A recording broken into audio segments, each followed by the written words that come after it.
হামের উপসর্গে সিলেটে আজও 4 শিশুর মৃত্যু হয়েছে। এ বিষয়ে বিস্তারিত জানাতে আমাদের সঙ্গে যুক্ত হচ্ছেন সহকর্মী নাজাত আহমেদ প্রকাশত।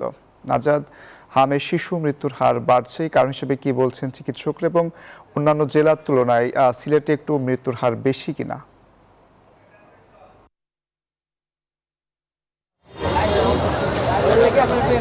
ধন্যবাদ।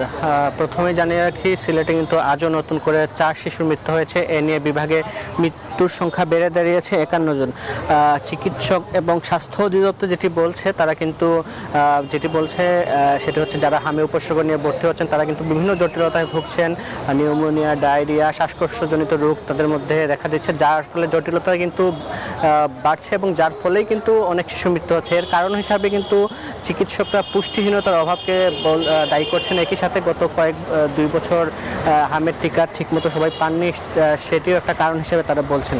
এই মুহূর্তে গত 24 ঘন্টায় যে 4 শিশুর মৃত্যু হয়েছে, তার মধ্যে এই যে হাসপাতালটি আছে শহীদ শামসুদ্দৌলা হাসপাতাল, এই হাসপাতালটিতে 2 জন এবং উসমানী মেডিকেল কলেজ হাসপাতালে 2 জনের মৃত্যু হয়েছে, যাদের মধ্যে 2 জন সুনামগঞ্জের এবং একজন সুনামগঞ্জের, 2 জন সিলেট এবং একজন মৌলভীবাজারের বাসিন্দা।